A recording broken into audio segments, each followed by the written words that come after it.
할렐루야. 네, 반갑습니다. 우리 또 오늘도 하나님께 찬양으로 영광 돌리면서 예배 시작하도록 하겠습니다. 전능하신 나의 주 하나님은 찬양합니다.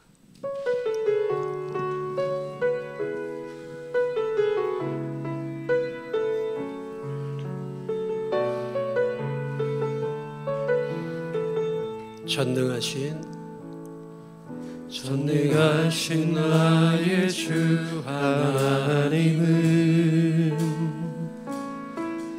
능치 못하실 일 전혀 없네. 우리의 모든 간구도 우리의 모든 생각도 우리의 모든 꿈과 모든 소망도 신실하신 나의 주 하나님은 우리의 모든 괴로움 바꿀 수 있네. 아멘. 불가능한 일 행하시고 죽은 자를 일으키시니 그를 이길 자 아무도 없네. 주의 말씀 의지하여 깊은 곳에 금을 던져 오늘 그가 놀라운 일을 이루시는 것 보라. 주의 말씀 의지하여 믿음으로 금을 던져 믿는 자에게 능치 못함 없네. 우리 다시 한번 간절한 마음으로 전능하신 나의 주 하나님은 능치 못하실 일 전혀 없네. 아멘. 우리의 모든 간구도 우리의 모든 생각도 우리의 모든 꿈과 모든 소망도 신실하신 나의 주 하나님은 우리의 모든 괴로움 바꿀 수 있네. 불가능한 일 행하시고 죽은 자를 일으키시니 그를 이길 자 아무도 없네. 주의 말씀 의지하여 깊은 곳에 금을 던져 오늘 그가 놀라운 일을 이루시는 것. 아멘. 주의 말씀 의지하여 믿음으로 금을 던져 믿는 자에게 능치 못함. 주의 말씀 의지하여 깊은 곳에 금을 던져 오늘 그가 놀라운 일을 이루시는 것 보라. 아멘. 주의 말씀 의지하여 믿음으로 금을 던져 믿는 자에게 능치 우리 힘줘 고백합시다. 없네. 주의 말씀 의지하여 깊은 곳에 금을 던져 오늘 그가 놀라운 일을 이루시는 것 보라. 주의 말씀 의지하여 믿음으로 금을 던져 믿는 자에게 우리 한 번 더 고백합니다. 주의 말씀 의지하여 깊은 곳에 금을 던져 오늘 그가 놀라운 일을 이루시는 것 보라. 주의 말씀 의지하여 믿음으로 금을 던져 믿는 자에게 능치 못함 없네. 할렐루야. 네, 하나님 우리 함께 하십니다. 우리 이어서 찬양합니다. 임재 찬양하도록 하겠습니다.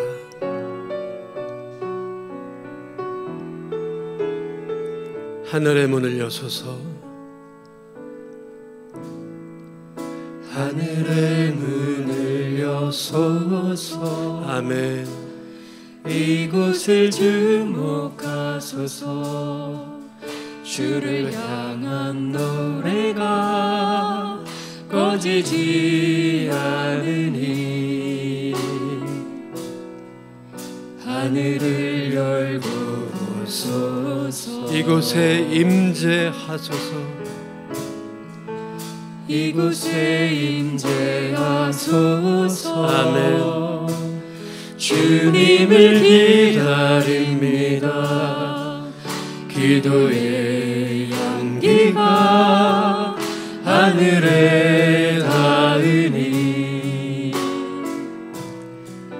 주여 임재하여 주소서. 이곳에 오셔서 이곳에 앉으소서. 이곳에서 드리는 예배를 받으소서.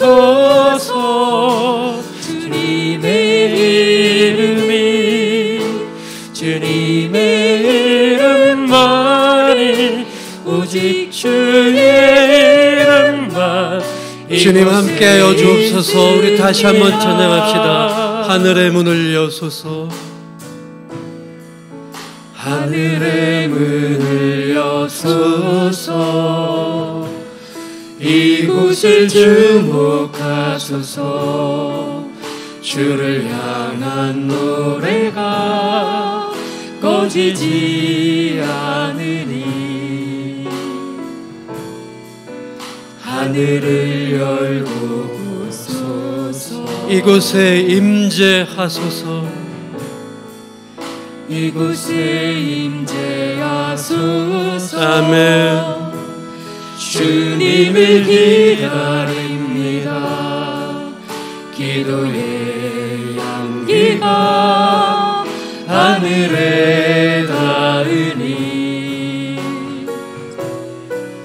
주여 임재하여 주소서. 이곳에 오셔서 이곳에 앉으소서. 이곳에서 드리는 예배를 받으소서. 주님의 이름이 주님의 이름만이 오직 주의 이름만. 이곳에 오셔서 이곳에 오셔서 이곳에 앉으소서. 이곳에서 드리는 예배를 받으소서. 주님의 이름이 주님의 이름만이 오직 주의 하나님 이곳에 임재하길 원합니다. 이곳에 오셔서 이곳에 오셔서 아멘. 이곳에 앉으소서. 이곳에서 드리는 예배를 받으소서. 주님의 이름이 주님의 이름만이 오직 주의 이름만. 우리 마지막 한 번 더 고백합니다. 이곳에 오셔서 이곳에 오셔서 이곳에 앉으소서. 이곳에서 드리는 예배를 받으소서. 주님의 이름만이 오직 주의 이름만 이곳에 있습니다.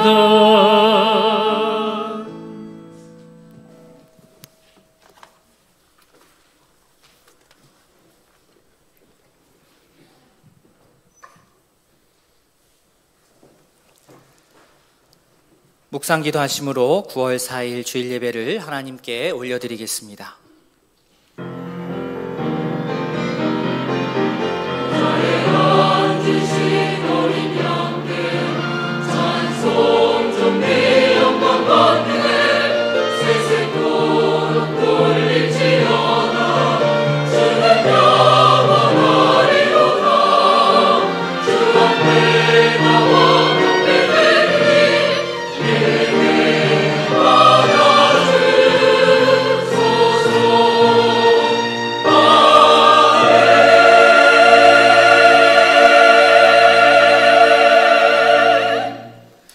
내 영혼아 여호와를 송축하라. 내 속에 있는 것들아 다 그의 거룩한 이름을 송축하라.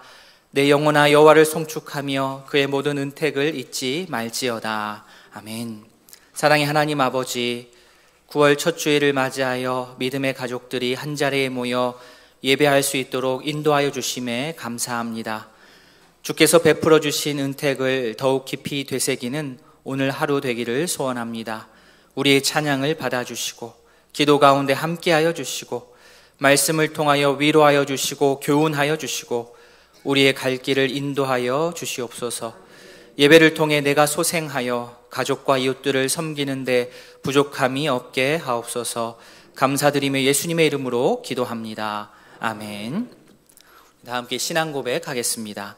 전능하사 천지를 만드신 하나님 아버지를 내가 믿사오며 그 외아들 우리 주 예수 그리스도를 믿사오니 이는 성령으로 잉태하사 동정녀 마리아에게 나시고 본디오 빌라도에게 고난을 받으사 십자가에 못 박혀 죽으시고 장사한 지 사흘 만에 죽은 자 가운데서 다시 살아나시며 하늘에 오르사 전능하신 하나님 우편에 앉아 계시다가 저리로서 산자와 죽은 자를 심판하러 오시리라. 성령을 믿사오며 거룩한 공회와 성도가 서로 교통하는 것과 죄를 사하여 주시는 것과 몸이 다시 사는 것과 영원히 사는 것을 믿사옵나이다. 아멘. 찬송 38장입니다.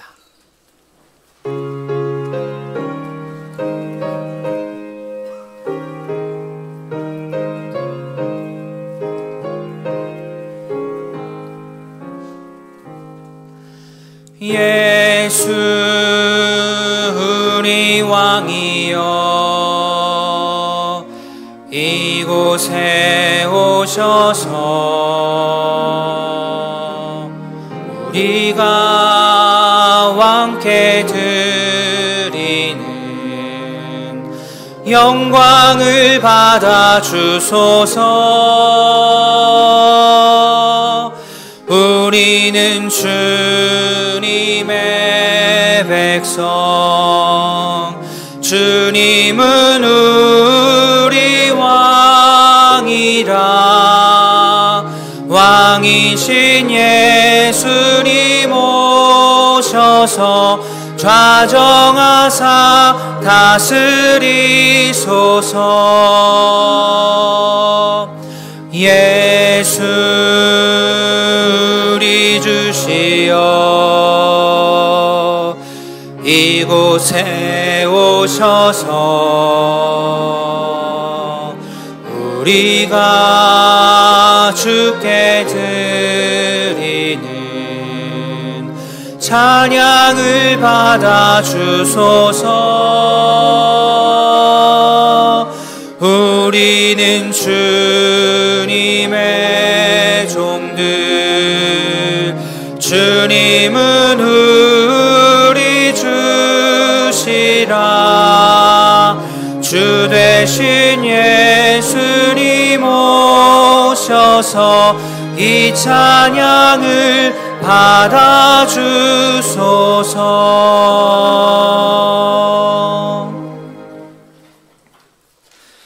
성구교독 교독문 25번입니다.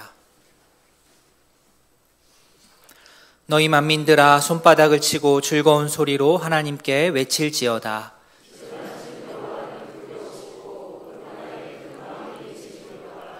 여호와께서 만민을 우리에게, 나라들을 우리 발 아래에 복종하게 하시며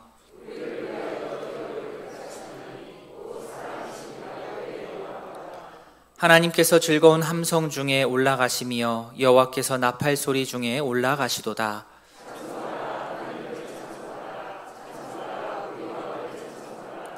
하나님은 온 땅의 왕이심이라 지혜의 시로 찬송할지어다.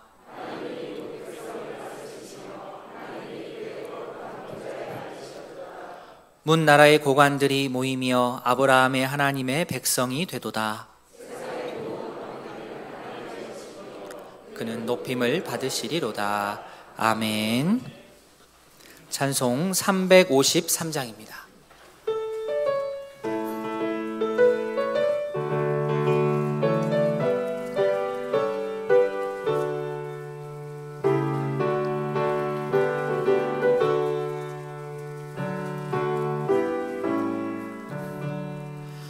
십자가 군병되어서 예수를 따를 때 무서워하는 마음으로 주 모른 채 할까. 나의 주 그리스도 나를 속량했으니 나 십자가를 벗은 후 저 멸류관 쓰리. 무성 높이를 흘리며 큰 싸움 하는데 나 어찌 편히 누워서 상 받기 바랄까. 나의 주 그리스도 나를 속량했으니 나 십자가를 벗은 후 저 멸류관 쓰리.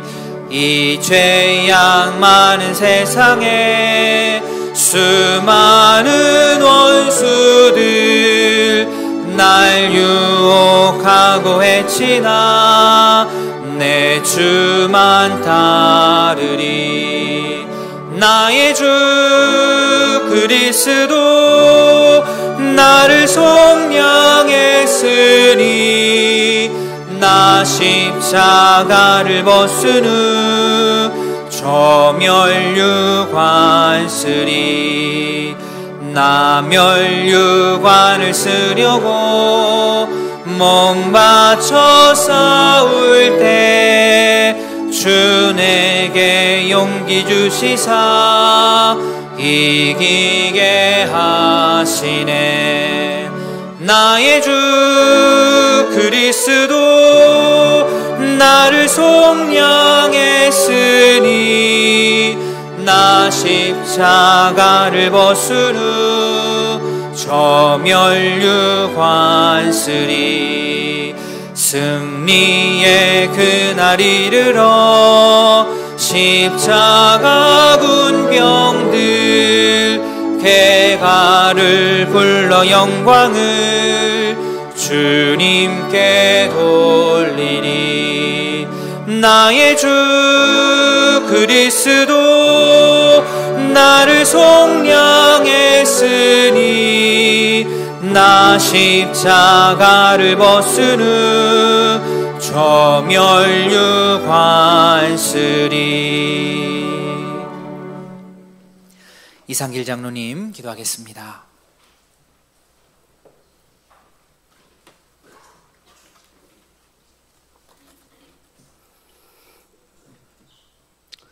오늘도 우리의 삶에 함께 하시는 하나님, 한 주간도 우리들의 삶 속에 여러 가지 일들을 통해 우리의 살아있음을 알게 하시고 부딪힘의 일들을 통해 우리의 영육이 다듬어지고 믿음의 성숙을 이룰 수 있도록 삶을 이끌어 주신 하나님 감사합니다. 오늘도 구원의 은혜와 주를 향한 사랑의 마음으로 예배의 자리에 찾아 나온 주의 자녀들에게 성령의 어루만지심과 하나님의 임재하심을 경험하는 신령한 예배가 되도록 성령님 인도하여 주옵소서. 하나님의 긍휼의 은혜로 죄사함을 얻은 주의 자녀들이 세상 속에 빛이 되고 소금이 되어 주의 빛을 발하게 하시고 부패하는 세상 속에 소금으로서의 역할을 잘 감당할 수 있도록 주의 긍휼의 마음과 주님의 겸손의 실천을 배워 삶의 현장에서 선한 영향력으로 주의 영광을 드러내게 하옵소서. 우리의 일상 속에 늘 주님과 교제하며 겸손히 주의 일을 한다고 하지만 어느 순간에 찾아온 교만은 편협한 사고나 자신만의 생각이 옳다고 주장하는 오류를 범하게 만듭니다. 또한 주님이 기뻐하시지 않은 판단이나 결정으로 성령님을 근심케 하는 잘못을 범할 때도 있습니다. 이러한 우리의 모습을 용서하여 주옵시고 연약한 우리의 모습을 긍휼히 여기사 주님 앞에 바로 설 수 있도록 우리의 삶을 주장하여 주옵소서. 하나님, 우리의 삶 속에 우리들이 어찌할 수 없는 난제를 만났을 때 하나님 앞에 기도하며 해결의 은혜를 구하지만 우리의 조급한 생각은 마음을 더욱 조바심내게 만들고 걱정과 근심으로 우리의 마음을 더욱 힘들게 만듭니다. 이러할 때 잊지 않게 하옵소서. 작은 신음에도 외면치 않으시고 주님의 때에 가장 선한 응답으로 주의 자녀들에게 은혜를 베푸신다는 것을 온전히 신뢰하며 믿음의 성숙함을 이뤄가는 주의 자녀들이 될 수 있도록 도와주시옵소서. 하나님, 교회를 세우신 본래의 목적을 잃어버리지 않는 우이동교회가 되게 하시고 믿음의 공동체가 주의 뜻을 이루어드리는 선한 도구로 쓰임받게 하시며 오직 하나님의 진리만이 선포되어지고 기도의 능력이 믿음의 동력자를 세우는 건강한 교회가 될 수 있도록 도와주시옵소서. 말씀을 듣습니다. 세우신 종을 통해 말씀하실 때 삶을 돌아보며 회개하는 시간이 되게 하시며 우리의 마음에 위로가 되게 하시고 삶의 변화를 이끄는 귀한 시간 되게 하옵소서. 찬양대가 기쁨으로 감사로 주의 성호를 찬양합니다. 기뻐 받아주시옵소서. 이 모든 말씀 예수 그리스도 이름으로 기도드립니다. 아멘.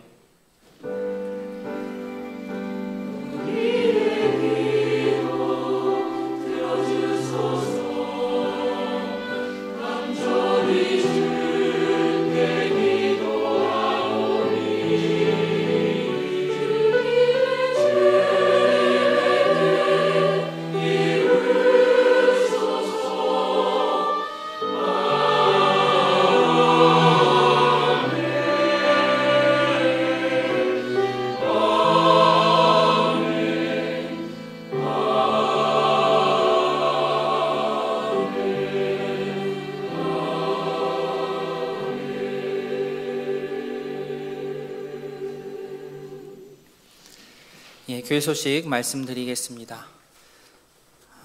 주보를 참조해 주십시오. 오늘 모임 안내 한나회 원래가 2부 예배 후 식당에서 있습니다. 자녀교육 특강 두 번째 주입니다. 지난주에 참석하신 분들은 오늘도 꼭 참석해 주시고 혹시 시간이 없어서 지난주 참석 못하신 분들도 오늘 하루 더 오셔도 됩니다. 편안하게 참석해 주시면 감사하겠습니다. 명절 예배 순서지가 1층 그 주보장 앞에 비치가 되어 있습니다. 가져가셔서 가족들 모임하실 때에 예배하실 때에 사용해 주시면 감사하겠습니다. 우리 18일 주일부터 새가족 교육, 또 우리 하반기 교육을 시작합니다. 대상자들을 또 모아주시고 또 함께 기도해 주시고 이를 또 응원해 주시면 감사하겠습니다. 9월입니다. 우리 매일 성경 9월호 10월호 지금 사무실에 준비되어 있습니다. 말씀 묵상하시는데 도움이 되는 그러한 신앙 서적입니다. 구입하셔서 혹은 또 선물하셔서 함께 말씀을 묵상하고 또 말씀을 알아가는 데 도움이 되었으면 좋겠습니다. 제가 지난주 광고를 드리지 않았는데요. 우리 김준태 형제, 김범희 자매 결혼식이 어제 있었습니다. 가족들끼리 예식을 한다고 또 이야기가 되었고 교회 광고하지 않는 것으로 부탁을 받아서 일단은 결혼식을 지낸 후에 오늘 인사를 드리겠습니다. 우리 2부 예배에 참석하셨는데요. 우리 김준태 형제님, 김범희 자매님 잠깐 자리에서 일어나 주시겠어요? 우리 축하한다고 박수 한번 하면 좋겠습니다. 네, 앉아주십시오. 감사합니다. 우리 김용선 성도님 오늘 출석하셨을까요? 지난주 예배 마치고 나서 등록을 하고 가셔서 오늘 소개하려고 했는데 우리 다음 주에 그러면 오시면 소개하도록 하겠습니다. 하나님의 말씀 보도록 하겠습니다. 하나님의 말씀 열왕기하 4장입니다. 열왕기하 4장 14절로 17절까지 구약성경 565면입니다. 열왕기하 4장 14절부터 17절까지 한 절씩 교독하겠습니다. 엘리사가 이르되 그러면 그를 위하여 무엇을 하여야 할까 하니 게하시가 대답하되 참으로 이 여인은 아들이 없고 그 남편은 늙었나이다 하니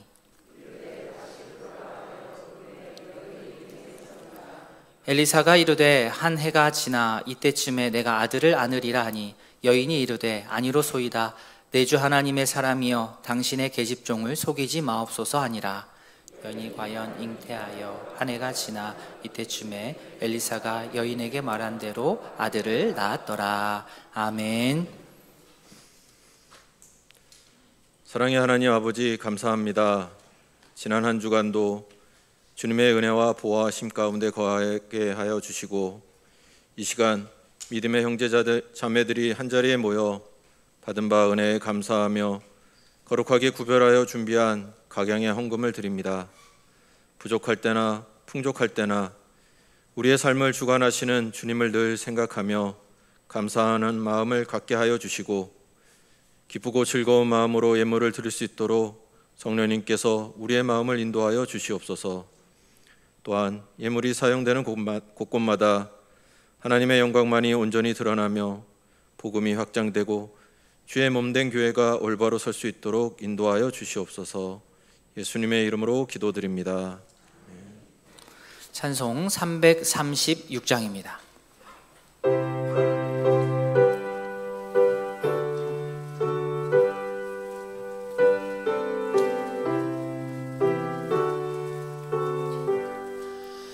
환난과 핍박 중에도 성도는 신앙 지켰네.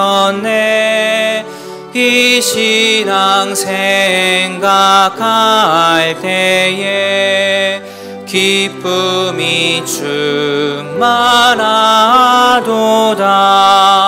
성도의 신앙 따라서 죽도록 충성하겠네.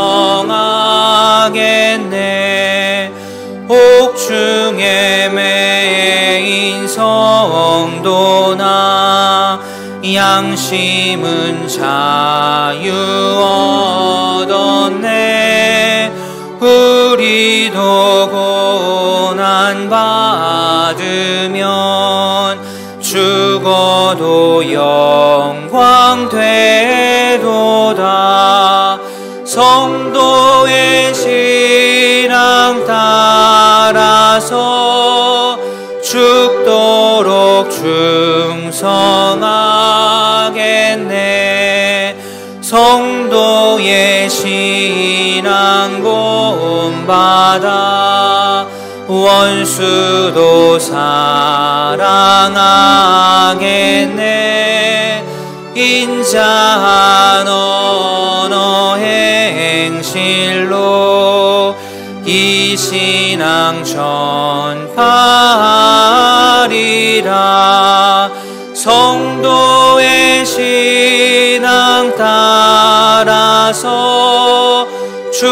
영원토록 충성하겠네.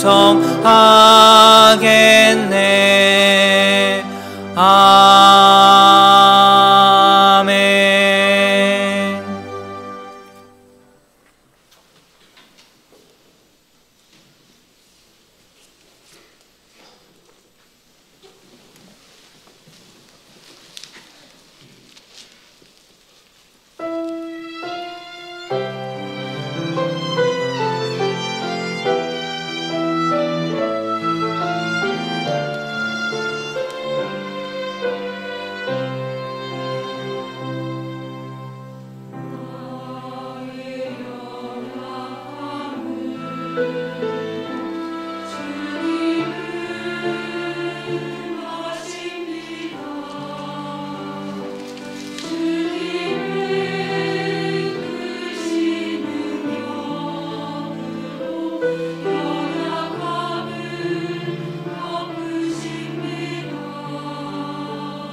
귀한 찬양 감사합니다. 기도하겠습니다.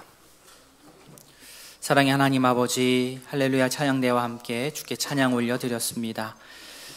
우리의 연약함을 너무나 잘 알고 있습니다. 우리의 부족함을 너무나 잘 알고 있습니다. 그러나 주님께서 그 크신 능력으로 연약함을 덮어주시고 그 한없는 은혜로 우리의 부족함을 채우시기에 우리가 주께 찬양 올려드립니다.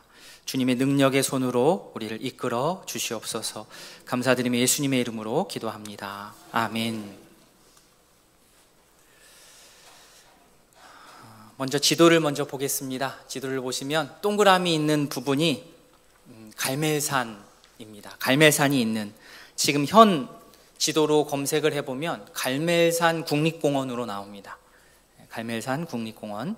엘리사가 이곳 갈멜산을 기점으로 해서 주변에 여러 지역을 순회하면서 제자들을 양육하고 선지자로서 활동을 감당한 것입니다. 그리고 그 빨간 동그라미에서 오른쪽으로 조금 가보시면 빨간 점이 표시되어 있는 곳이 있는데, 그곳의 지금 지명은 술람이라고 하는 곳입니다. 술람. 오늘 성경에 나오는 수넴, 수넴이 바로 이 빨간 점이 찍혀 있는 그러한 위치입니다. 엘리사는 갈멜산으로부터 나와서 선지자로서 사역을 위해서 이 수넴 지역을 여러 번 통과하면서 지나다니는 것으로 생각이 됩니다. 우리 8절 말씀 같이 한번 읽어보겠습니다. 8절입니다. 하루는 엘리사가 수넴에 이르렀더니 거기에 한 귀한 여인이 그를 간권하여 음식을 먹게 하였으므로 엘리사가 그곳을 지날 때마다 음식을 먹으러 그리로 들어갔더라. 아멘. 자, 수넴 여인, 한 여인이 소개가 됩니다. 여기서 여인은 여인인데 여인 앞에 수식어가 하나 붙습니다. 귀한 여인, 귀하다. 그래서 귀하다라는 한국말에 여러 가지 뜻이 있겠지만 원문을 살려 읽으면 존귀하다, 또 키가 크다, 이런 뜻도 있습니다. 그렇다고 해서 이 여인이 키가 큰 여인은 아니었던 것 같고 경제적으로 부유한 그러한 여인이다, 이렇게 우리가 설명할 수 있겠습니다. 부유하고 사력 있고 영향력이 있는 여인으로서 아주 큰 영향력을 끼치며 살아가는 여인이었습니다. 그래서 이런 모든 뜻을 함축하여 귀한 여인이다. 그녀의 이름이 무엇입니까? 오늘 본문에 나오지 않습니다. 그래서 우리가 수넴에 사는 이 부유한 여인을 그녀가 사는 곳 지명의 이름을 붙여서 수넴 여인이다, 이렇게 저희가 호칭을 합니다. 여인은 여인인데 지난주 우리가 말씀을 통해서 살펴본 여인과는 조금 상황이 많이 대조적입니다. 지난주의 여인은 어떤 여인이었죠? 기름병 여인이었죠. 기름병, 담이 없는 그 기름으로 인하여서 다시 살아날 수 있었던 선지생도의 아내에 대해서 말씀을 나눴고, 지난주의 말씀에서의 그 여인은 너무나도 가난하고 힘들었던 여인이라고 한다면 오늘 본문의 여인은 매우 부유합니다. 이를 통해 알 수 있는 것, 하나님께서는 가난한 자만 돌보지 않는다는 겁니다. 이렇게 부유한 자들도 하나님께서 돌보십니다. 부유한 자들에게도 하나님이 필요하거든요. 하나님 앞에서는 부유한 자나 가난한 자가 다 똑같습니다. 우리 안에서 차별이 있는 것이지 하나님 눈에는 다 똑같습니다. 자, 귀한 여인 수넴 여인은 엘리사가 이 수넴 지역을 사역을 위해서 지나가게 되면 그를 간권하여서 음식을 대접했습니다. 간청한 거죠. 선지자님 오셔서 우리 음식을 좀 드시고 가십시오. 엘리사가 처음에는 여러 번 고사했겠지만 수넴 여인의 요청에 결국에는 응하게 되었고, 그것을 계기로 엘리사가 이 수넴 지역을 지날 일이 있으면 수넴 여인 집에 방문하여서 음식을 제공받고는 했습니다. 자, 이렇게 엘리사가 수넴 지역을 여러 번 반복하여서 지나가는 것을 알게 된 이 수넴 여인은 자신의 남편과 상의를 해서 이제는 아예 엘리사에게 음식만 대접하는 차원을 넘어서서 그의 숙박을 위해서 숙소를 자기 집에 올립니다. 9절 보시면 여인은 엘리사를 하나님의 거룩한 사람이라고 알았고, 이 하나님의 사람 엘리사를 위하여서, 그의 사역을 위해서 자기 집에 방을 내고 침상 준비하고 책상, 의자, 촛대를 구비하여서 엘리사가 머무를 수 있도록, 사역을 잘 감당할 수 있도록, 말씀 준비할 수 있도록, 기도할 수 있도록 이 모든 것을 준비해 주었습니다. 요즘으로 하자면 우리 선교사님들을 위한 한국의 숙소라고나 할까요? 제가 전에 사역했던 교회에서도 교회의 일부, 건물의 일부지만 크지는 않지만 작은 방 하나를 마련해 두고 선교사님들이 잠시 귀국해서 거처할 곳이 필요하신 분들 모셔서 그때그때마다 일주일씩, 2주일씩 사용하실 수 있도록 우리가 제공을 했던 기억이 있습니다. 선교사님들이 최전방에서, 그렇죠, 정말 최전방에서 복음을 들고 사역을 잘 감당하시도록 이 한국 지역교회가 그렇게나마 도움을 드리는 겁니다. 이런 일을 이미 이 당시에 수냄 여인이 자신들이 한 겁니다. 우리 성도님들 잘 아시겠지만 돈 있다고 다 이런 섬김하는 거 아니지 않습니까? 이 수냄 여인의 헌신은 정말로 참으로 귀하고 값집니다. 엘리사는 수냄 여인의 이 가정의 도움으로 자신의 이 선지자의 활동을 더 효율적으로 감당할 수 있었습니다. 이렇게 앞장서서 섬기는 엘리사와 같은 이런 사람들의 모습이 사실 사역의 현장에서 도드라지는 것은 자연스러운 일입니다. 눈에 띄지요. 그렇게 사역할 수 있기까지 물론 엘리사 자신의 헌신도 컸겠지만 엘리사 주변에 보이지 않는 곳에서의 많은 사람들의 섬김과 도움이 있었다라는 사실을 우리가 꼭 기억할 필요가 있습니다. 엘리사의 사역이 중요한 만큼 수냄 여인의 사역도 중요하고 값지다는 것을 우리가 꼭 기억할 수 있기를 원합니다. 우리가 때로는 엘리사처럼 사역할 수도 있는 것이고 우리가 때로는 수냄 여인의 역할을 감당할 수도 있는 겁니다. 엘리사는 수냄 여인의 가정을 통하여서 이런 여러 좋은 도움들을 받는 중에 자신이 그래도 이 은혜를 입었으니 이 가정에 해줄 수 있는 것이 무엇일까 하여서 당시에 자신의 사환, 그의 이름은 게하시인데 게하시를 통해서 여인에게 무엇이 필요한지 묻게 합니다. 13절 앞부분 보시면 엘리사가 자기 사환에게 이르되 너 게하시는 그 그녀 수냄 여인에게 가서 이르라 내가 수냄 여인이 이같이 우리를 위해서 세심한 배려를 했는데 나 엘리사가 당신 수냄 여인을 위하여서 무엇을 할까? 왕에게나 사령관에게나 무슨 구할 것이 있느냐? 이렇게 자기가 도울 수 있는 것을 물어보았습니다. 개역 개정, 우리가 보고 있는 개역 개정에는 문장 부호가 없어서 제가 임으로 큰 따옴표 작은 따옴표를 넣었습니다. 게하시를 통해서 이 소식을 들은 수냄 여인은 어떻게 대답하느냐? 13절 뒷부분에 여인이 이르되 어떻게 대답합니까? 나는 내 백성 중에 거주하겠습니다. 수냄 여인은 욕심내지 않았습니다. 돈이 많아서 욕심내지 않은 건 안 같고 다른 뜻을 가지고 엘리사를 섬긴 것이 아니기 때문에 다른 어떠한 특수한 목적을 가지고 엘리사에게 특별히 잘해주고 음식을 주고 방을 내준 것이 아니기 때문에 그렇습니다. 그녀의 답변은 단호하면서도 매우 소박합니다. 자신은 더 이상의 어떠한 특권을 누릴 마음은 없고 지금 이웃들과 함께 지금까지 살아온 것처럼 앞으로도 그렇게 이웃들과 더불어 살아가겠습니다. 이렇게 거절을 했습니다. 수냄 여인의 이 거절을 듣고 엘리사는 그래도 그녀를 위해서 해주고 싶은 것이 있어서 고민하던 중 이 수냄 여인의 상황을 엘리사의 사환이었던 게하시가 알게 되고선 이제 보고를 하지요. 14절 뒷부분입니다. 참으로 이 여인은 뭐가 없다고요? 아들이 없고 그 남편은 늙었나이다. 이 내용은 수냄 여인이 자신의 입을 통하여서 전달한 내용이 아닙니다. 이 정보는 게하시가 알아서 정보를 취합해 와서 보고한 겁니다. 이 가정에 남편이 나이가 많이 들었습니다. 여인이 아직 아들이 없습니다. 요즘 젊은 부부들에게 물어보면 물론 제가 만난 부부들의 아주 작은 통계이긴 하지만 아들보다 딸을 더 많이 선호한다는 것을 많이 느낍니다. 시대가 딸을 바라고 있는 것 같아요. 딸이 좋냐 아들이 좋냐 거의 한 8, 90%는 딸을 이야기하는 그런 부부들이 많았습니다. 그러나 엘리사 당시에는 그렇지가 않았습니다. 왜냐하면 이 상속권이라고 하는 것이 아들에게 주어졌기 때문입니다.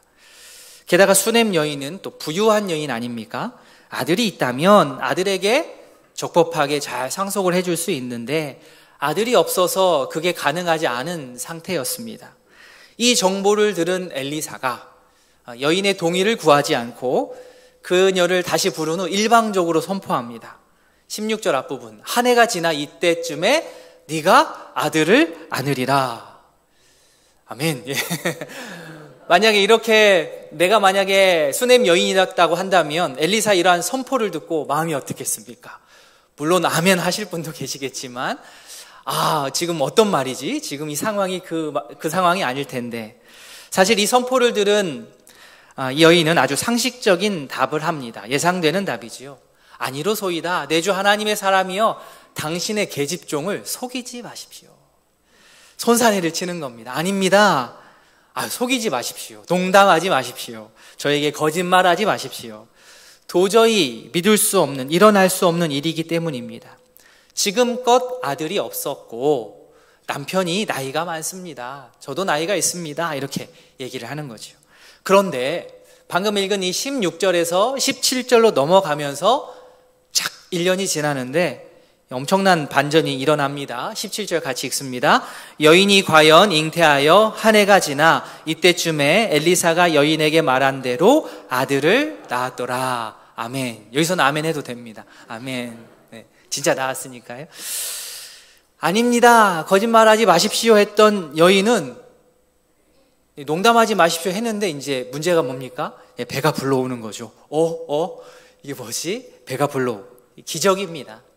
사실 아무리 부유해도 상속자 아들을 돈 주고 만들어낼 수는 없는 것인데 하나님께서는 이 귀한 여인을 향하여서 엘리사를 통하여 이 귀한 여인의 가정에 정말로 가장 필요한 아들을 허락하여 주셨습니다.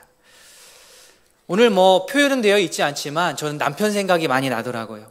이 수넴 여인의 남편도 참 믿음이 좋지 않습니까? 본문에 나와 있지는 않지만 자기가 나이가 있고 한데 아내 임신에 처음에는 많이 놀랐을 텐데, 그죠? 아내 임신을 말씀의 성취라고 알고 믿고 또 아들을 맞이한 것입니다. 사실 수넴 여인이 어떤 대가를 바라고 아들을 얻기 위한 목적으로 엘리사를 타겟으로 하여서 음식을 제공하고 엘리사에게 방을 만들어주는 것은 절대로 아니었습니다.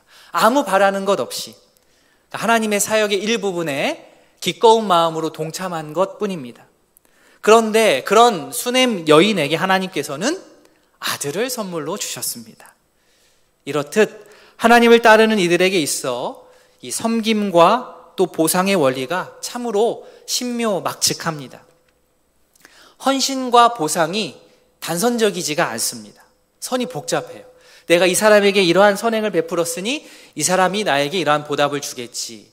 일반적으로는 그렇지만 하나님 나라의 원리에서는 그렇지가 않습니다.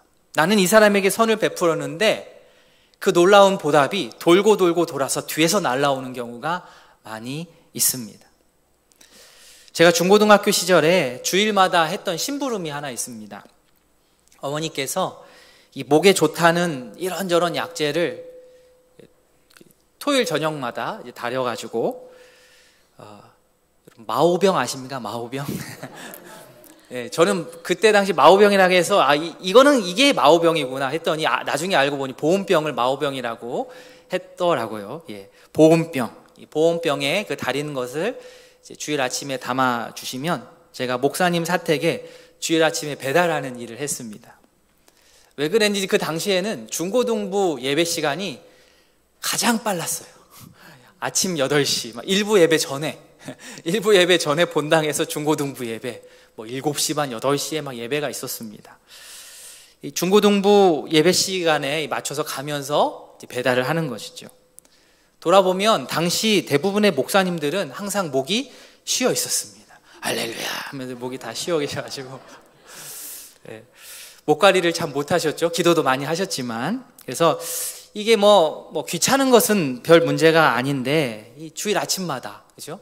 사택 문을 두드려서 목사님, 가끔 사모님 나오셨다가 목사님 나오셨다 하는데 그분들에게 이 보온병, 마오병을 건넨다는 게 중고등학교 다니는 이 사춘기 남학생한테는 정말로 큰 숙제였습니다. 매 주일 아침에 이걸 해내야 되는데 이것만 아니면 더 교회를 더 잘 갈 수 있을 것 같은데 순종했던 기억이 있습니다. 저희가 그렇게 섬김을 통하여서 물론 그 목사님께도 큰 은혜를 받은 것은 사실이지만 어머니께서 작게 혹은 크게 이렇게 꾸준하게 섬기셨던 그 섬김은 시간과 공간과 대상과 방식과 세대를 초월하여서 돌아 우리 가정으로 또 선물처럼 다시 주어진다는 것을 경험하고 있습니다. 하나님 나라의 이런 보상의 원리를 우리 모두가 함께 누리며 살아갔으면 좋겠습니다. 수냄 여인이 대가를 바라고 섬긴 것은 아닌데 하나님께서 수냄 여인이 예상하지도 못한 그 가정에 귀한 선물을 주셨습니다.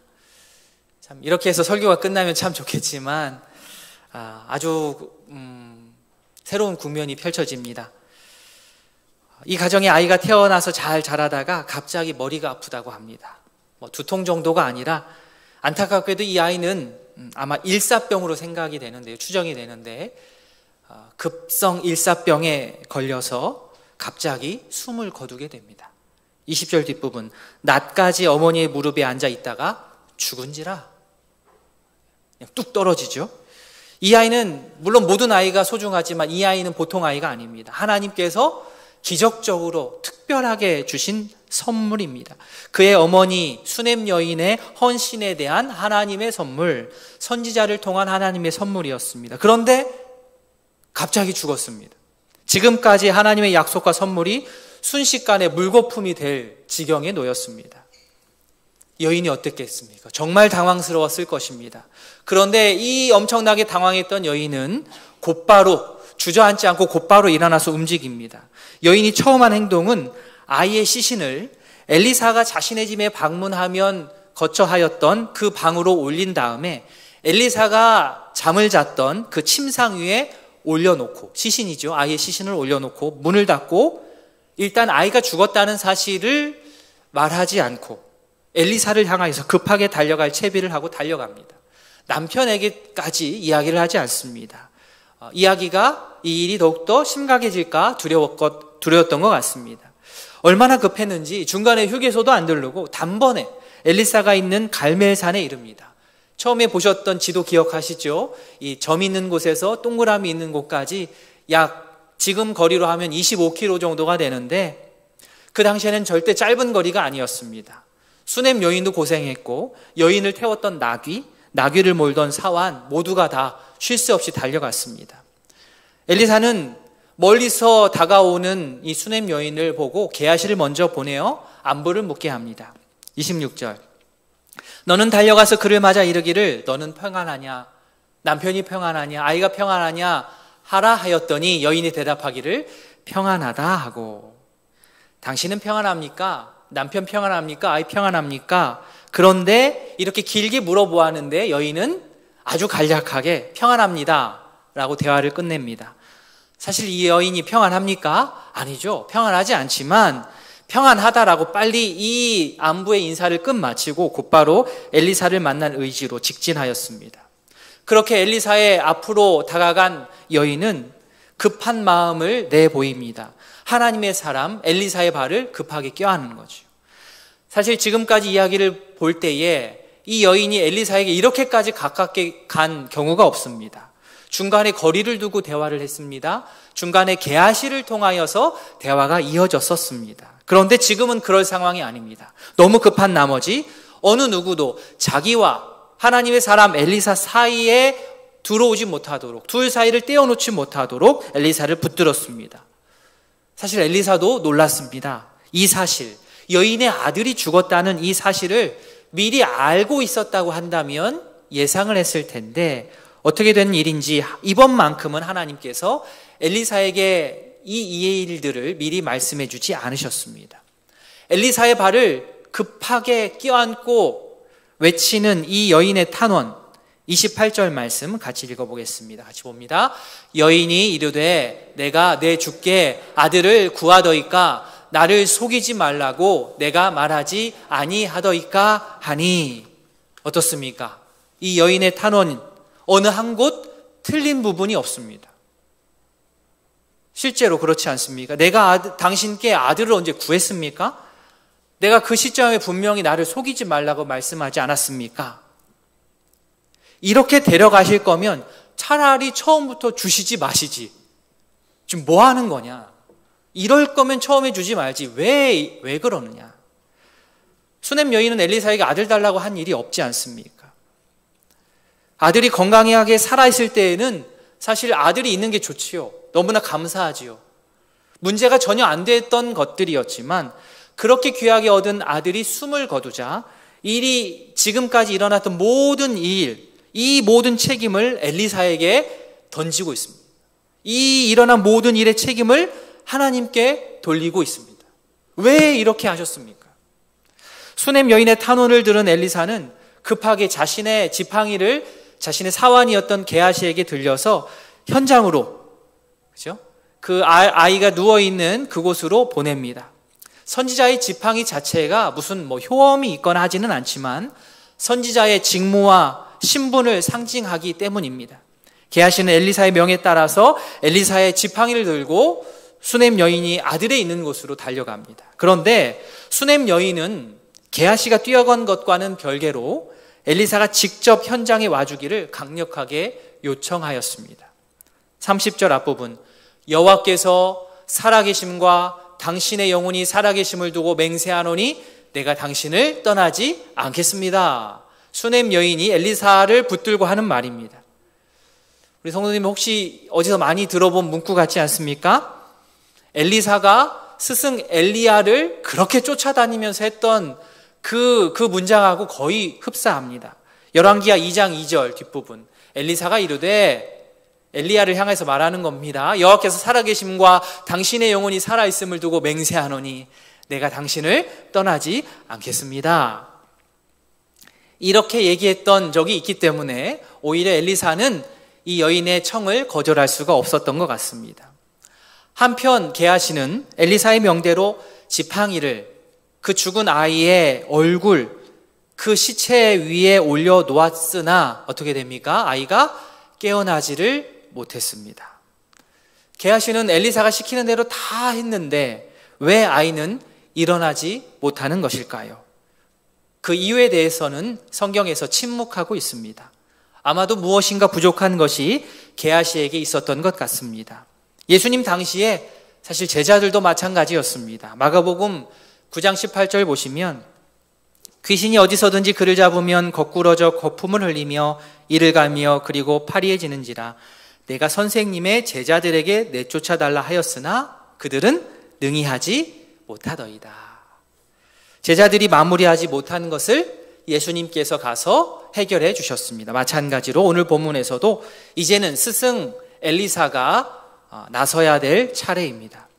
엘리사는 먼저 자기가 수넴 여인의 집에 와서 묵을 때 사용했던 그 침상에 귀하게 얻은 그 아들이 송장이 되어 있는 것을 보고 일단 문을 닫고 여호와께 기도합니다. 33절에 나오지요. 문을 닫으니 두 사람뿐이라 엘리사가 여호와께 기도하고, 엘리사를 통해 이 집에 아들이 이렇게 선물로 주어졌지만 엘리사가 이 아들을 실물로 본 것은 오늘이 처음일 것입니다. 처음 봤는데 시신인 거죠. 그런데 엘리사가 아주 특이한 행동을 합니다. 34절 앞부분, 아이 위에 올라 엎드려 자기 입을 그 입에, 자기 눈을 그의 눈에, 자기 손을 그의 손에 대고 그의 몸에 엎드리니.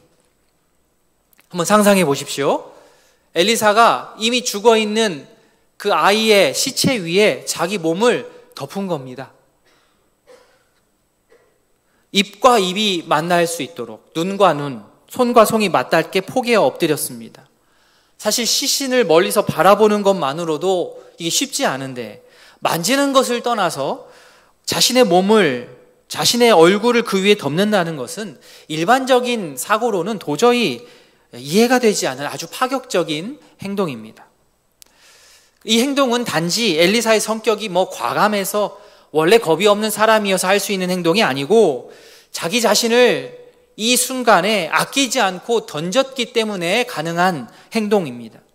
지금 선지자 엘리사는 죽음에 있어서 그 아이와 자신을 구분하지 않고 죽음에 있어서 자기 자신과 수넴 여인의 아들을 같게 보고 있습니다. 자기 자신을 죽음을 향하여서 내던지고 있습니다.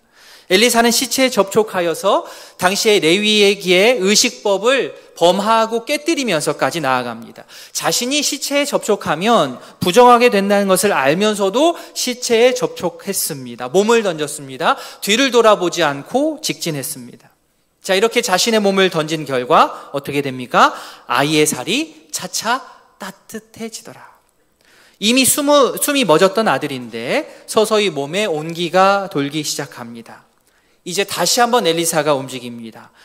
집안에서 한번 움직이고 다시 아이 위에 올라 엎드리니 아이가 7번 재채기하고 눈을 뜹니다.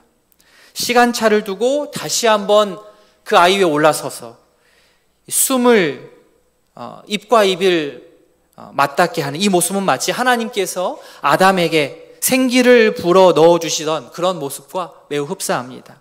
선지자의 생명의 숨결이 죽어있던 아이의 숨결에 도달하자마자 아이의 호흡이 회복이 되었습니다. 다시 살아났습니다. 눈을 떴습니다.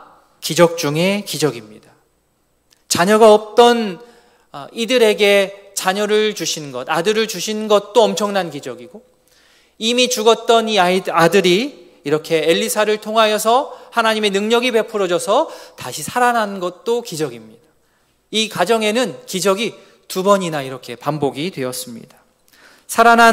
다시 살아난 아이를 본 이 엄마 수넴 여인의 마음은 어떠했겠습니까? 이보다 더 기쁜 일은 없었을 것입니다. 너무 기쁜 나머지 수넴 여인은 엘리사의 발 앞에 땅에 엎드려 절하고 아들을 안고 나가게 됩니다.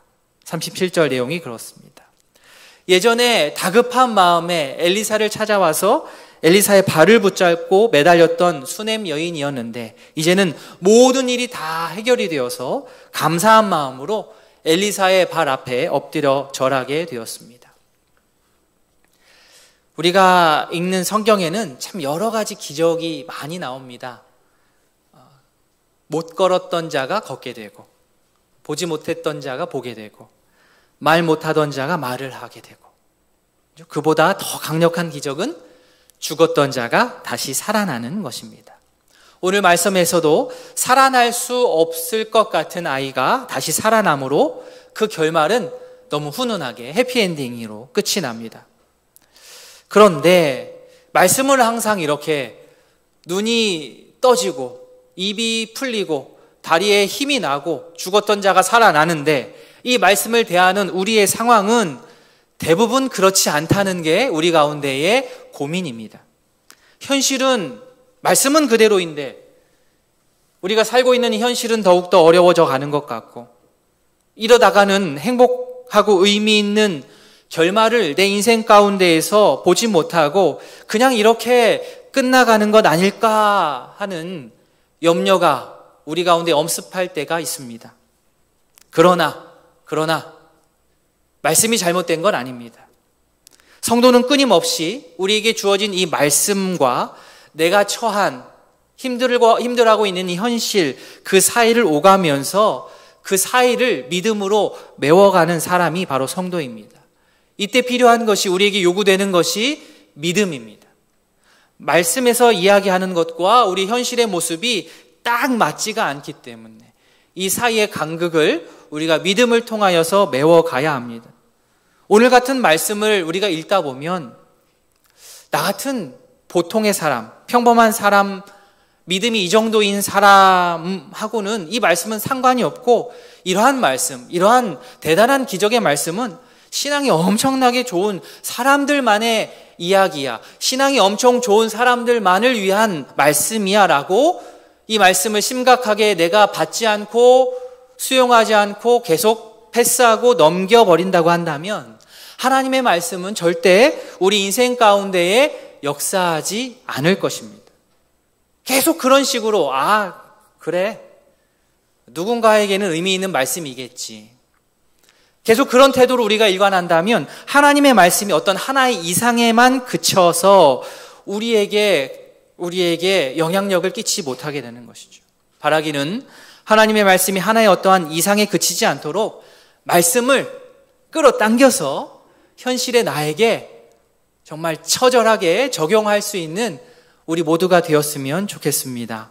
수넴 여인을 통해서 우리 믿음을 점검하는 겁니다. 물론 사랑하는 아들이 죽었으니 급한 마음에 그렇게 움직였지만, 그렇게 움직일 수 있었던 그 밑바닥에는 엘리사가 하나님께서 자기 아들을 살려줄 것을 믿고 주도적으로 움직여서, 그래서 엘리사를 만났고 엘리사의 발을 붙들 수 있는 데까지 나아간 겁니다. 그냥 성질이 적극적이어서, 성격이 적극적이어서 이런 행동을 한 것이 아니죠. 그 밑바닥에 믿음이 있었습니다. 믿음이란 이렇게 하나님의 약속, 하나님의 선하심을 내가 오늘만 간직하는 것이 아니라 지속적으로 끝까지 바라보는 것입니다. 그것이 믿음입니다. 우리가 처해 있는 상황은 이럴 수도 있고 저럴 수도 있습니다. 그런데 그럼에도 불구하고 하나님의 선하신 약속을 무한 신뢰하면서 그분의 발 앞에 우리가 믿음으로 엎드리는 겁니다. 그것이 믿음입니다. 바라기는 이러한 믿음을 우리 모두가 다 소유할 수 있기를 원합니다. 아멘. 이러한 믿음은 맹목적인 믿음이 아니라 성경적인 믿음인 거예요. 아니, 더 나아가 믿음이란 하나님께서 자신이 하신 그 말씀을 분명하게 지키시고 또 우리가 생각하고 바라고 구하는 것보다 그 이상으로 더 풍성하게 더 유익한 것으로 쏟아 부어주시는 그 분임을 우리가 확신하는 것, 그것이 믿음입니다. 에베소서 3장 20절 말씀 같이 한번 읽습니다. 우리 가운데서 역사하시는 능력대로 우리가 구하거나 생각하는 모든 것에 더 넘치도록 능히 하실 이에게. 아멘. 하나님이 바로 그런 분이십니다. 우리가 구하거나 생각하는 것 모든 것에 더 넘치도록 능히 하실 하나님을 온전히 신뢰하고 붙드시는 복된 인생들 되시길 진심으로 소원합니다. 아멘. 엘리사가 수넴 여인의 아들을 다시 살리는 것은 단순히 그녀가 지금 당면한 어떤 어려움을 모면하는 정도가 아니라 이를 통하여서 영광스러운 미래를 내다볼 수 있게 해줍니다. 수넴 여인의 아들이 다시 살아나는 기적, 또 성경에서 복음서에서 예수님께서 야이로의 딸을 살리고 나인성 과부의 아들을 살리고 마리아 오빠 나사로를 살리는 기적 등을 통하여서 우리는 이 말씀을 통하여서 무엇을 보느냐? 죽은 자의 부활을 미리 예고편으로 보는 겁니다. 아, 저렇게 진행되는구나. 미리 당겨서 보는 것이지요. 육체를 가지고 숨쉬며 살아가는 우리에게 여러 가지 고통과 아픔이 있지만 가장 궁극적인 절망과 고통은 죽음 아니겠습니까? 그런데 다시 산다라고 하는 것, 부활한다고 하는 것은 그 우리 인간에게 있어서 최고의 절망을 가장 극적으로 깨뜨려 버리는 것입니다. 그게 다시 사는 것, 부활입니다. 고린도전서 15장입니다. 만일 죽은 자가 다시 살아나는 일이 없으면 그리스도도 다시 살아나신 일이 없었을 터이요. 그리스도께서 다시 살아나는 일이 없으면 너희 믿음도 헛되고 너희가 여전히 죄 가운데 있을 것이다. 그리스도 안에서 잠자는 자 다 망한 것이다. 그리스도의 부활이 있었기 때문에 우리의 부활이 있고 이 두 가지가 우리가 가운데 엄청난 복된 소식이라는 겁니다. 결국 복음이라고 하는 것, 복음을 전한다, 기쁜 소식을 전한다라고 하는 것의 정중앙에는 무엇이 자리 잡고 있느냐? 예수님의 부활, 두 번째로 성도의 부활이 자리 잡고 있는 것입니다. 그게 기쁘잖아요. 그렇죠? 예수님께서 부활하시니 기쁘고 더 기쁜 것은 우리 또한 부활할 것이기 때문에 기쁜 것입니다. 그래서 죽음이 더는 두렵거나 무섭지가 않은 거죠. 예수 믿지 않는 그러한 분들과 극명하게 차별화가 이루어지는 부분입니다. 엘리사가 자신의 몸을 아이의 시신 위에 덮는 행위는 곧 자기 자신을 그 아이와 동일시하는 겁니다.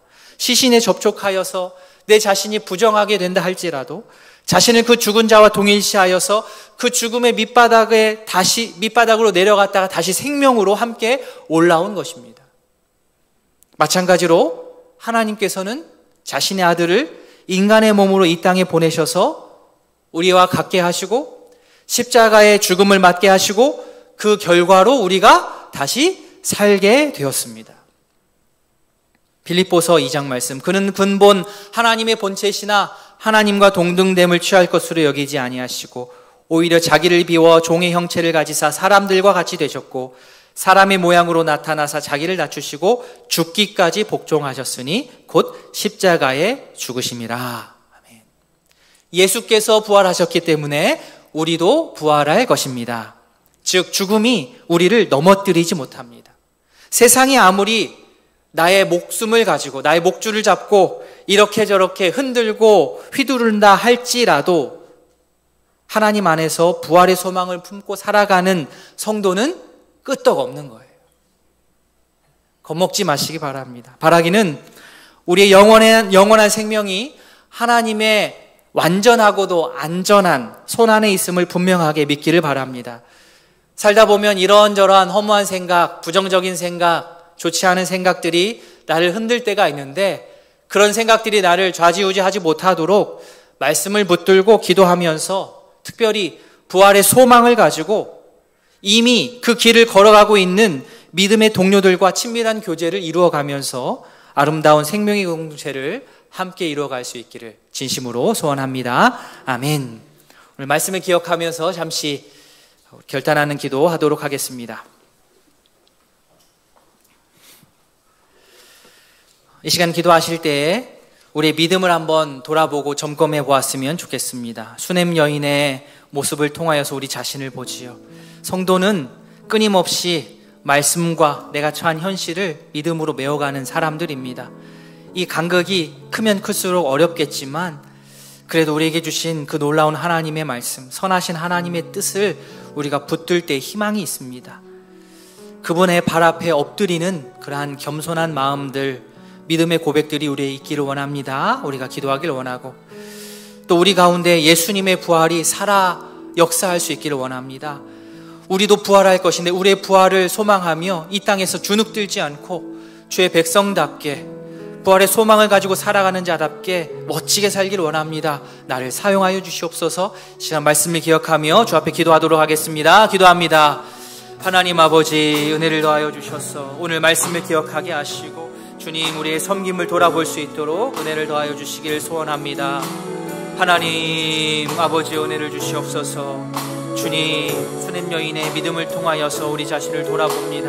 아버지여, 조건 없는 섬김이 아버지여 큰 것으로 우리에게 돌아온 것을 봅니다. 아버지, 이런 귀한 섬김의 결과를 우리가 보게 하시고 이를 통하여서 주께 영광 돌리는 귀한 삶을 살아가기를 소원합니다. 아버지여, 하나님의 약속과 하나님의 선하심을 지속적으로 붙들고 바라보며 아버지여 성취해 나가는 저희 될 수 있기를 원합니다. 우리가 구하거나 생각하는 모든 것에 더 넘치도록 능히 하실 그분을 찬양합니다. 주여, 채워주시옵소서. 아버지여, 죽은 자가 살아나는 이 놀라운 역사가 우리 삶 가운데 영향력을 미칠 수 있도록 도와주시옵소서. 하나님, 부활의 소망이 우리 가운데 있기를 원합니다. 주여, 은혜를 더하여 주시옵소서. 아버지.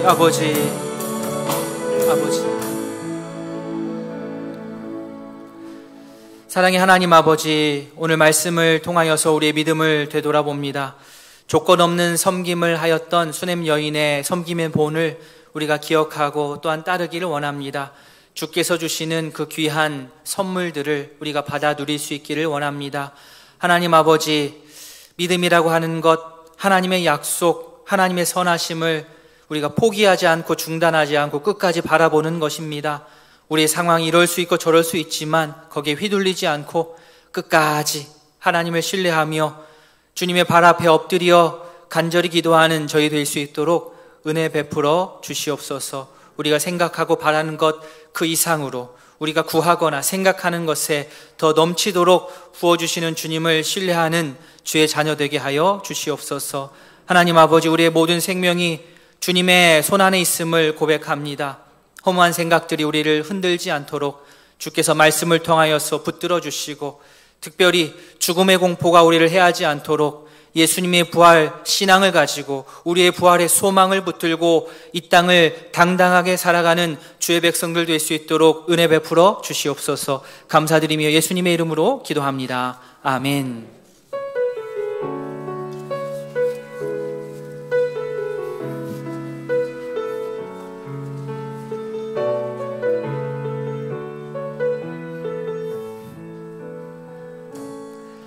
전능하신 나의 주 하나님은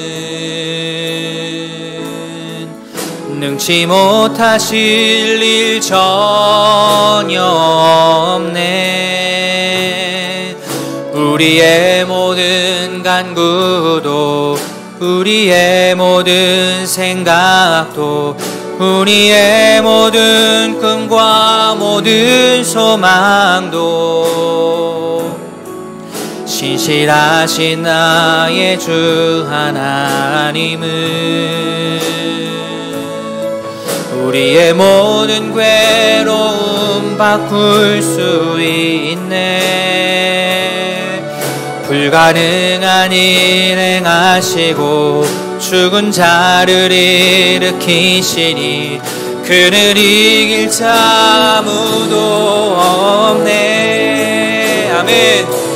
주의 말씀 의지하여 깊은 곳에 금을 던져 오늘 그가 놀라운 일을 이루시는 것 보라. 주의 말씀 의지하여 믿음으로 금을 던져 믿는 자에게 능치 못하. 주의 말씀 의지하여 주의 말씀 의지하여 깊은 곳에 금을 던져 오늘 그가 놀라운 일을 이루시는 것 보라. 주의 말씀 의지하여 믿음으로 금을 던져 믿는 자에게 능치 못함 없네. 구주 예수 그리스도의 은혜와 하나님 아버지의 사랑과 성령의 교통하심이 우리의 인생이 하나님의 안전한 손 안에 있음을 알고 부활 소망을 붙들고 담대하게 살겠노라 다짐하는 모든 성도 위에 이제로부터 영원토록 함께 있을지어다. 아멘.